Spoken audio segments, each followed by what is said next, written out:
Assalamualaikum warahmatullahi wabarakatuh. Waalaikumsalam warahmatullahi wabarakatuh.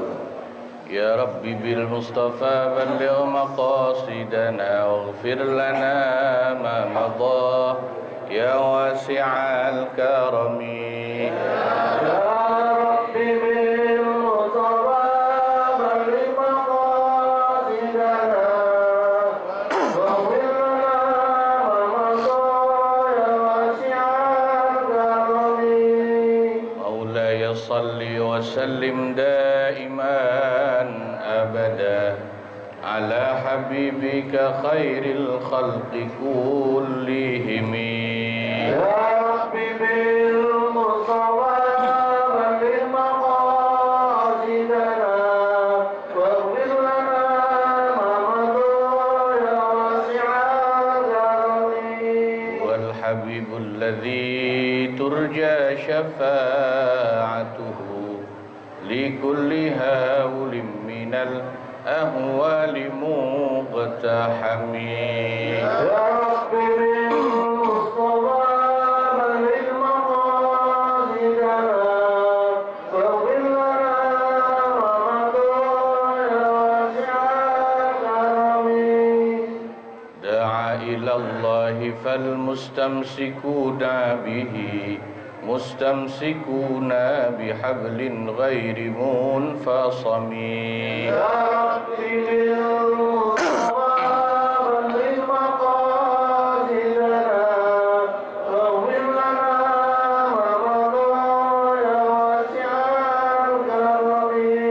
ألطف بنا ربنا في كل نازلة وهب لنا فرجا من فضلك العمم. Ya Rabbi bil Mustafa balligh maqasidana waghfir lana ma madha ya wasi'al karami. اللهم صل وسلم وبارك عليه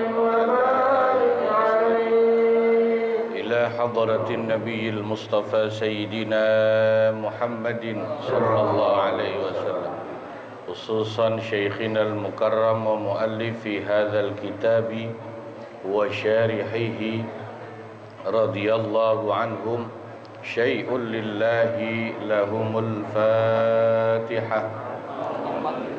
الشيطان الرجيم. بسم الله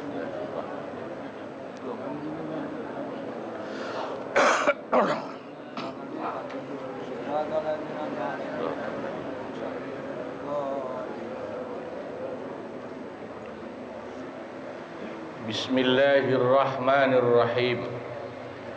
الحمد لله الذي وفقنا للوصول إلى معرفة الأصول ويسر لنا سلوك مناهج بقوة أودعها في العقول، والصلاة والسلام على سيدنا محمد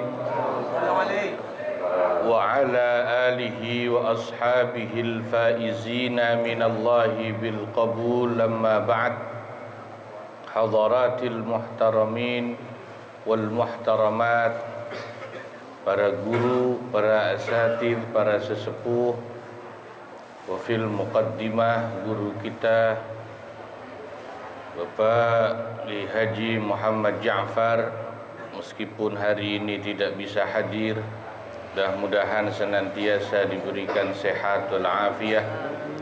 Bapak Kiai Haji Ahmad Habibi, Bapak Kiai Haji Abdul Hamid Mustafa Al-Hafidh, juga Bapak Kiai Haji Muhammad Misjan, Ketua Majelis Ta'lim Ukhuwah Islamiyah Bapak Haji Muhammad Basrain Sofari, juga Bapak Haji Muhammad Tahir, juga Ketua Masjid Al-Muhaimin Bapak Ustadz Muhammad Haris, ya betul ya. Bapak-bapak, ibu-ibu, para jamaah ukhuwah Islamiyah yang moga-moga semua dicatat sebagai ahli surganya Allah.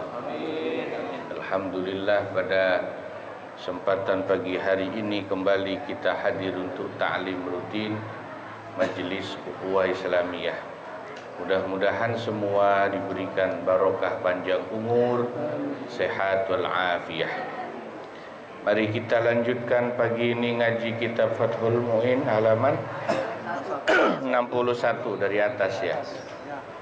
Bismillahirrahmanirrahim. Qala al-muallifu rahimahullah wa adama naf'a bihi wa bi barakati ulumihi wa bikum fid dharain amin ya rabbal alamin.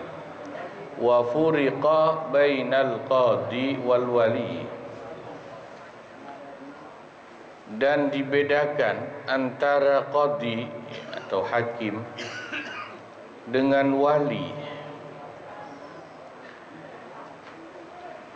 Haitsu fusila bainal muayyani wa ghairihi, sekiranya dipisah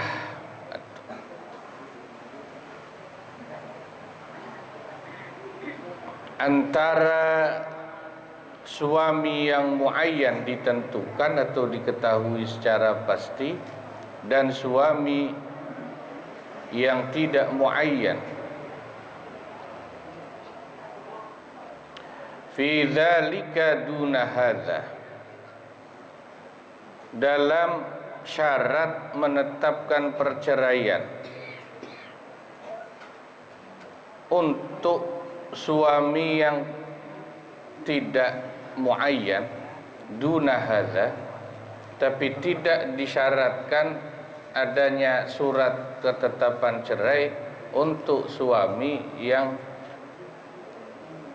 untuk suami yang muayyan ditetapkan wajib disyaratkan adanya surat ketetapan cerai, tapi tidak wajib adanya surat ketetapan cerai untuk suami yang ghairu muayyan. Li'annal qadi, karena sesungguhnya hakim, yajibu wajib alaihi atas hakim al-qadi al-ihtiyatu untuk berhati-hati, aksara dengan tingkat hati-hati yang lebih banyak, minal wali dibanding wali nasab. Nah, ini terakhir melanjutkan pembahasan kenapa kalau yang menikahkan janda, ya, masih janda ini babnya ya, nah, itu hakim dengan wali nasabnya beda.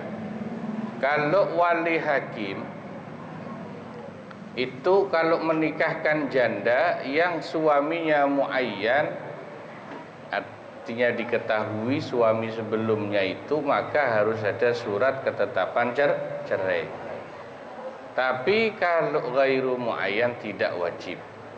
Sementara kalau yang menikahkan janda itu walinya sendiri, mau suaminya itu dulunya diketahui muayyan atau tidak wajib ada surat isbat, surat ketetapan cerai. Isbat itu ketetapan. Biasanya kalau mau lebaran suka ada siaran TV, sidang isbat. Isbat itu ketetapan atau penetapan, itu maksudnya ya. Nah, kenapa kok begitu dibedakan? Alasannya ya karena kalau hakim dia harus lebih hati-hati, lebih prudent ya dalam menangani kasus janda yang menikah, supaya tidak ada kesalahan gitu ya.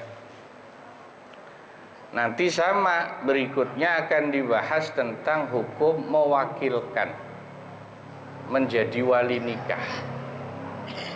Wa yajuzu, dan boleh diperbolehkan, li mujbirin, bagi wali mujbir, wa huwal abu wal jaddu. Siapa sih yang disebut wali mujbir itu? Bapak kandung dan kakek kandung. Fil bikri, untuk menikahkan anak atau cucu kandungnya yang masih gadis. Taukilun apa yang diperbolehkan untuk mewakilkan. Ya, mewakilkan orang lain untuk menikahkan. Kan sering nanti bapak kandungnya itu mewakilkan orang untuk menikahkan, bukan dia sendiri. Itu namanya taukil. Taukil itu memberikan hak perwakilan kepada orang lain yang untuk menikahkan. Biasanya kalau di Jakarta ya KUA, gitu kan? Itu sebetulnya bukan KUA-nya yang boleh menikahkan. Ya tetap bapak kandungnya yang menikahkan menjadi wali, tapi bapak kandungnya si gadis itu mewakilkan kepada petugas KUA. Kalau di Jawa, di daerah pesantren, biasanya yang diminta mewakili, menikahkan, mengijab kabulkan itu kiai biasanya. Nah, sama itu kiai atau petugas KUA itu kedudukannya wakil dari wali mujbir atau bapak kan. Ya. Muayyanun,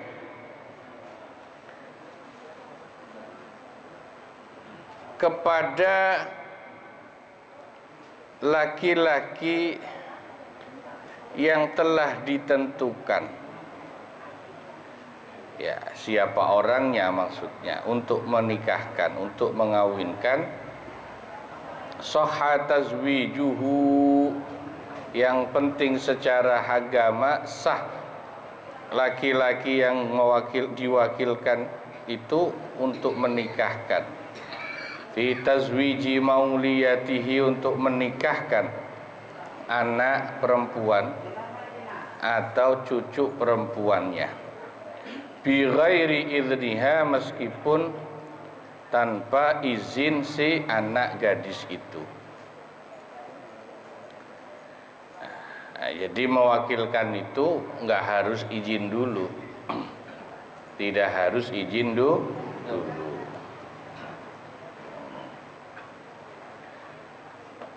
Wa illam yu'ayyinil mujbiru az-zawja fi tawkilihi, meskipun saat mewakilkan itu wali mujbir atau ayah kandung, kakek kandung tidak menyebutkan secara spesifik calon suami yang akan dinikahkan dengan anak gadisnya, itu tetap sah. Itu kalau yang mewakilkan wali kandungnya, wali mujbir, ayah atau kakek kan. Misalnya ngomongnya gini, Pak Pengulu, saya minta tolong diwakili, atau saya minta tolong Bapak yang mewakili saya untuk nanti menikahkan putri saya. Itu ngomong begitu sama pengulu, nggak harus izin dulu sama anaknya, itu sah. Meskipun waktu ngomong nggak nyebutin siapa calon suaminya, itu juga sudah sah. Wa ala wakilin, dan bagi orang yang menentukan, bagi orang yang menjadi wakil. Wakil itu bahasa Arab aslinya. Dalam bahasa Indonesia arti wakil itu orang yang dipasrai untuk mewakili, itu namanya wakil. Yang memberikan hak untuk diwakili namanya muwakil. Muwakil. Ya, yang dipakai sama DPR, Dewan Perwakilan disebut wakil. Jadi sebetulnya mereka itu wakilnya rakyat, tapi hidupnya kok lebih enak daripada rakyatnya ya. Biasanya kan wakil itu ya namanya wakil ya, harusnya ya di bawahnya ya. Nah itu Illam yu'ayyinil waliyu az-zawja, kalau wali kandungnya, wali mujbirnya tidak menyebutkan siapa calon suaminya, maka orang yang ditunjuk sebagai wakil wali nikah itu wajib riayat hadzin, selalu menjaga nilai-nilai manfaat, wahtiyatin, dan berhati-hati fi amriha, dalam urusan si anak gadis yang mau menikah itu.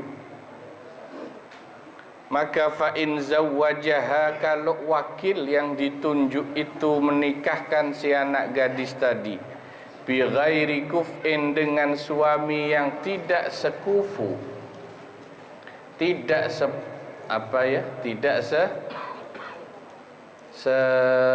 level sekufu itu, au bi kuf'in, atau menikahkan dengan suami yang sekufu, selevel, tapi waqad khatabaha akfa'u minhu, padahal sebelumnya sudah ada calon suami yang lebih baik yang melamar, akfa'u minhu, dibanding suami yang dinikahkan itu, lam yasihat tazwiju, maka tidak sah menikahkannya itu, li mukhalafatihil ihtiyata al-wajiba alaihi, karena berarti wakil dari walinya itu telah menyelisihi atau tidak melakukan menjaga kehati-hatian yang wajib atas dirinya.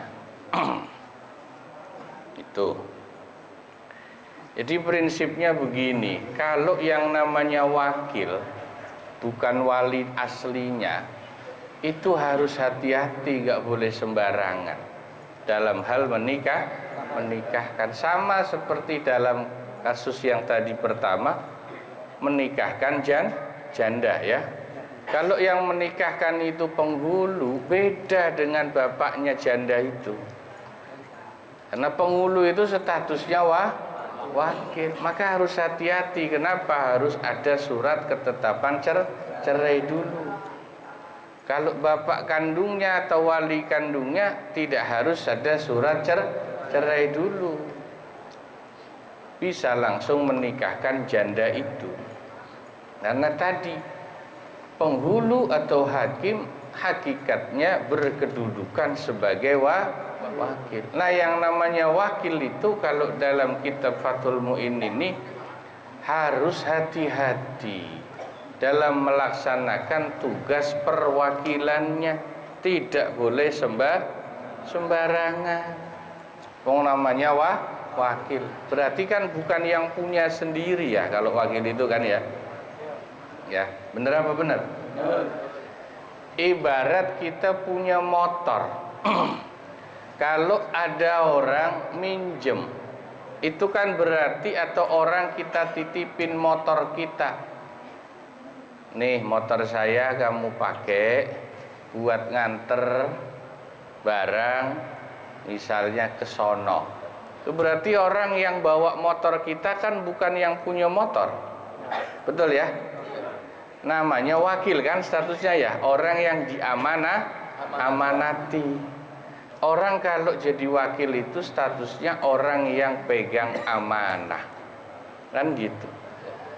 Harus hati-hati. Wong bukan motornya sendiri kok. Makainya seenaknya, ngebut. Ya. Ngerem mendadak, sen kiri belok kanan gitu ya. Sen kanan belok kiri gitu. Nah, itu siapa itu biasanya itu? Hah? Mama. Beda Pak, Bu, sama orang yang naik motornya sendiri. Ya meskipun naik motor punya sendiri pun kalau sembarangan juga salah. Tapi andai kata dia nabrak motornya rusak, kalau motor sendiri nggak terlalu disalahin. motor-motor sendiri gitu kan.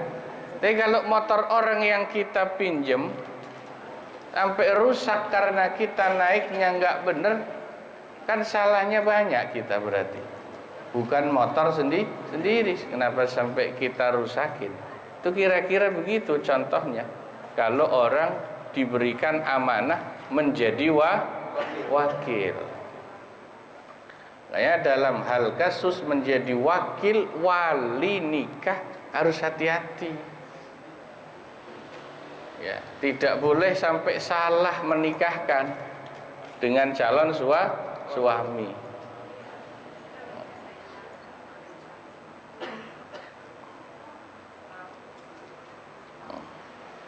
Misalnya gini, si bapak kandungnya mewakilkan kepada seorang, ya misalnya dia ustadz, Pak Ustadz tolong ini anak gadis saya, nanti Pak Ustadz yang menikahkan, berarti sudah diberikan hak untuk mewakili mengijab qabul. Tapi si wali nikah atau si bapaknya perempuan itu tidak bilang nikahnya sama siapa, itu tidak. Berarti dibebaskan, terserah Pak Ustadz, cariin aja calon suami yang terbaik, misalnya gitu ya.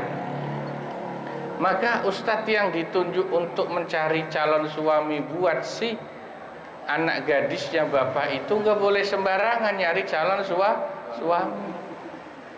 Gitu, harus nyari calon suami yang sekufu, selevel, yang terbaik. Jadi kalau ada beberapa calon suami yang terbaik, harus dipilih yang terbaik. Itu maksudnya. Tidak boleh asal milih. Tapi kalau bapaknya sendiri yang menikahkan, bebas. Andai kata tidak yang terbaik, nggak masalah. Wong bapak-bapaknya sendiri. Paling kalau ada masalah kan ya itu tanggung jawabnya dia sebagai bapak. Tapi kalau wakil tidak bisa. Itu contohnya.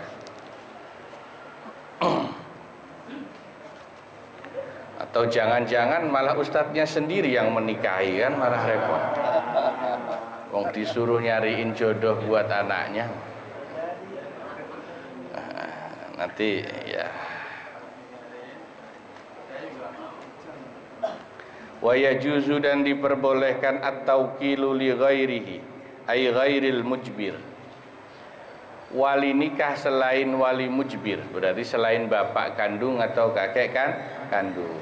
Kalau tidak ada bapak kandung atau kakek kandung, misalnya paman. Tapi paman kan bukan wali mujbir, meskipun wali nikah juga. Kakak dari si perempuan itu juga wali, tapi bukan wali mujbir. Itu juga bisa jadi wali.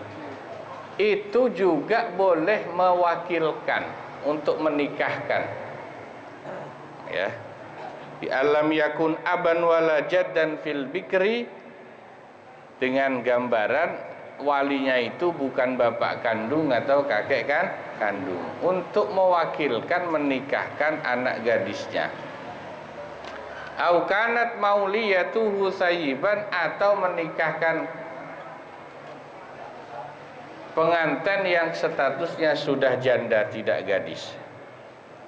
Fal yuwakil, maka wali yang bukan wali mujbir itu harus mewakilkan, boleh mewakilkan ba'da iznin hasala minha, sesudah ada izin dari si calon pengantin. Lahu, yang diberikan kepada wali itu, fihi, dalam hal mewakilkan atau menikahkan, ai at-tazwid, dalam hal menikahkan. Ilam tanhahu anit tauqili, jika si calon perempuan tidak melarangnya untuk diberikan perwakilan itu. Nah, bedanya kalau wali nikahnya bukan wali mujbir tadi bapak atau kakek kandung. Berarti selain bapak dan kakek kandung, wali nikah biasa, bukan wali mujbir, paman, kakak, dan lain sebagainya.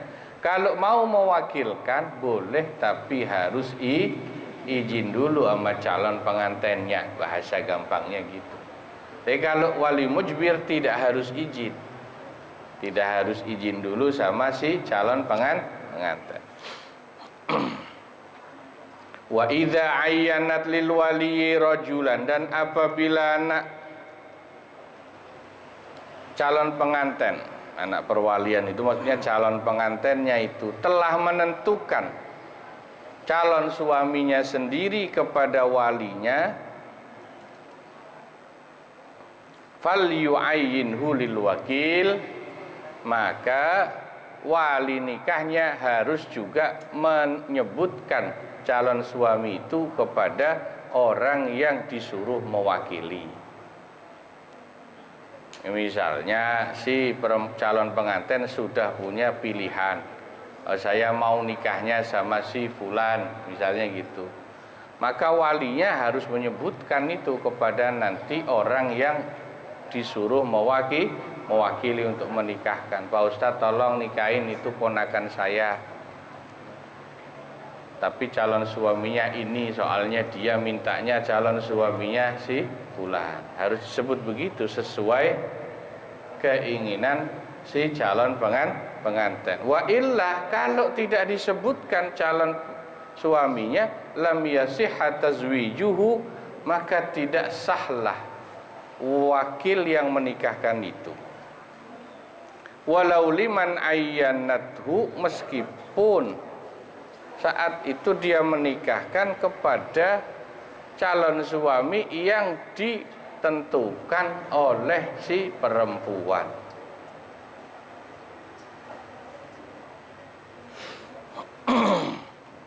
Alasannya li'annal idznal mutlaqah, karena memberikan izin secara mutlak itu umum dalam hal mewakili. Ma'annal matluba muayyanun, padahal yang diminta itu sudah ditentukan pilihannya, fasidun, hukumnya fasid. Fasid itu tidak sah atau rusak. Wa kharaja biqauli, dan tidak termasuk ucapanku, kata muallif, ba'da idniha lil wali fit tazwij ma law wakkalahu qabla idniha lahu fi. Seandainya wali nikah mewakilkan sebelum ada izin dari si perempuan kepada orang yang ditunjuk untuk menikahkan, fala yasihhu, maka tidak sahlah at-tauqilu, mewakilkannya itu, walan nikah, dan juga tidak sah nanti akad nikahnya. Ya.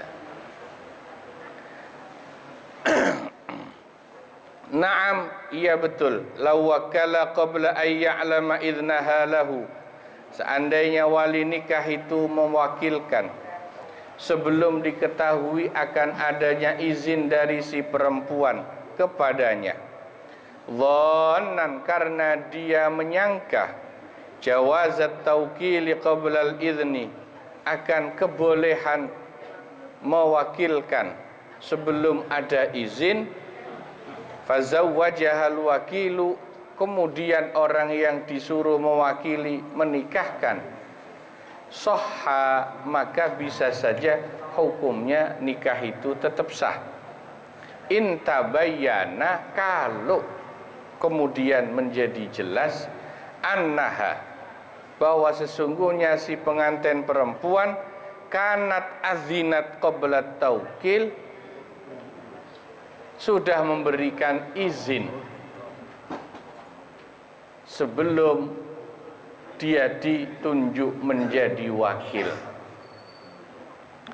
Li'annal ibrata fil uqudi bima fi nafsil amri, karena sesungguhnya yang dianggap dalam berbagai macam akad itu mengikuti apa yang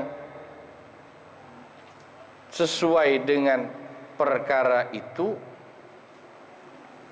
Ukuran untuk menilai akad-akad itu adalah dengan apa yang menjadi hakikat dalam perkara itu la bima fi dhannil mukallaf, bukan menurut perkiraan mukallaf atau orang yang menjadi pelaku akad itu.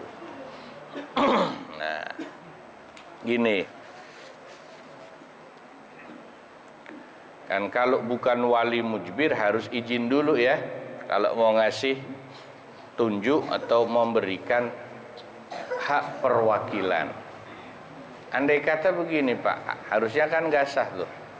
Tapi dia belum minta izin, si misalnya pamannya itu belum izin sama si calon perempuan.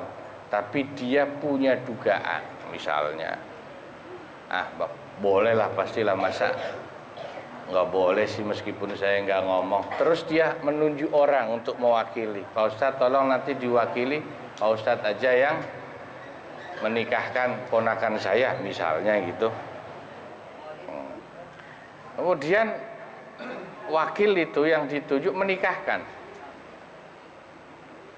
Itu gimana hukumnya? Sah apa enggak? Kan belum izin walinya itu sama si pengantinnya. Bisa jadi tetap sah nikahnya itu kalau ternyata ya si perempuan atau si pengantin itu ternyata telah memberikan izin atau merestui, mengizinkan sebelum dia ditunjuk jadi wakil. Nah, itu bisa tetap sah asalkan ternyata si pengantinnya mengizini diwakili untuk dinikahkan. Ya, makanya kaidah, salah satu kaidah fikih mengatakan al-ibrah. Nah, ini di ujung ini kaidah fikih. Al-ibrah fil uqud bima fi nafsil amri la bima fi dhannil mukallaf. Ibrah, ukuran benar atau tidak, sah atau tidak dalam hal akad. Akad itu berarti muamalah kalau akad itu ya. Antar orang ke orang, seperti nikah itu akad karena antara orang dengan orang. Jual beli itu akad namanya karena orang dengan orang. Kalau sholat kita sama Allah itu bukan akad disebutnya, tapi ibadah. Beda ya. Ya, jual beli, sewa menyewa, akad nikah itu akad karena antara orang dengan orang. Tapi kalau sama Allah tidak disebut akad, tapi nanti kaidahnya beda ilmunya. Nah, kalau akad antara orang dengan orang itu kaidahnya ini al-ibrah fil uqud bima fi nafsil amri la bima fi dhannil mukallaf. Ukuran sah atau tidaknya dalam akad-akad antara orang dengan orang itu, baik itu jual beli, akad nikah dan lain-lain, itu yang penting akad itu sesuai dengan syarat rukun aturan perkara akad itu sendiri. Tidak boleh pakai dugaan saja. Tidak hanya pakai dugaan atau tidak boleh pakai dugaan prasangka. Contoh beginilah supaya gampang. Ada orang dagang apa ya? Gorengan. Misalnya nih, ada orang jualan gorengan. Kita udah biasa beli sama dia kalau pagi-pagi ya kue gorengan gitu, udah tahu harganya gitu. Pas kita datang, orangnya lagi ke dalam kencing kali ya, misalnya belakang, Bu, onde-ondenya ya Bu, 5 ya. Misalnya satunya 2.000 nih 10.000. Orangnya nggak nyaut-nyaut, orang lagi pipis misalnya kan gitu ya. Bu, biasa nih Bu, onde-onde 5 ya, ini duitnya ya di meja ya 10.000 ya. Gitu. Nggak nyaut juga. Kemudian kita berpikir, paling lagi pipis. Udahlah, gue taruh aja juga nggak apa-apa, ntar dia tahu sendiri, boleh udah. Bawa aja onde-ondenya, main bawa, duitnya ditaruh. Sah nggak tuh jual belinya? Tidak sah. Karena cuma satu orang. Pembeli. Sah nggak tuh jual belinya? Bukan masalah biasa atau tidak. Makanya nggak boleh pakai kebiasaan akad itu. Ya harus memenuhi syarat rukun akad itu sendiri. Nggak boleh berdasarkan dugaan atau udah biasanya ini gue beli 10.000, ya gue bawa aja lah. Kalau lagi kencing gue nungguin lama gitu ya. Nggak boleh. Belum tentu nggak sah juga. Tidak ragu-ragu ya. Ya tidak ragu-ragu. Bima fi nafsil amri. Ketahuan sah atau tidaknya nanti kalau yang jualan udah keluar. Kalau ternyata sudah kita bawa yang jualan keluar, melihat kan dia dengar ya dari dalam. Onde-ondenya diambil 5, ditaruhin duit 10.000. Terus yang beli datang lagi, Bu, tuh duitnya ya. Itu nanti harus dengar jawaban dari yang jual. Kalau yang jual bilang, ya sah berarti. Nah, itu namanya ijab qabulnya baru sah. Lah, berarti kan harus balik lagi dia. Bu, tuh tadi duitnya ya, onde-ondenya saya ambil tuh duitnya 10.000. Oh iya, itu baru sah. Bisa jadi sah kan berarti. Tapi bisa jadi tidak sah. Bukan nggak balik. Andai kata dia balik, Bu, tuh duitnya ya, onde-ondenya 5 tadi saya bawa. Gimana? Gua nggak jual ke lu. Orang itu orang pesanan orang. Kenapa lu ambil? Nggak sah. Sebab yang jual nggak mau jual. Bener nggak? Iya. Bima fi nafsil amri itu begitu. Bisa sah, bisa tidak. Ya jelas ya. Nggak boleh cuman berdasar kebiasaan atau dugaan. Lu biasanya ini gua kalau pagi beli 5 biji. 10.000. Ya iya, emang biasanya sih beli 5 biji 10.000, tapi kan biasanya langsung ngomong sama yang jual. Ini kan yang jual belum ngomong iya apa enggak, kenapa main ambil? Ya kan? Nah itu akad itu begitu. Dugaan tidak bisa, prasangka tidak bisa dipakai dalam urusan sah tidaknya sebuah akad. Ya. Nah, kalau ibadah nanti lain lagi hukumnya ya. Furu'un wallahu a'lam bishawab wa ilaihil marji'u wal ma'ab. Nah, sampai sini dulu ngaji kita, moga-moga manfaat. Kurang lebihnya mohon maaf. Wassalamualaikum warahmatullahi wabarakatuh.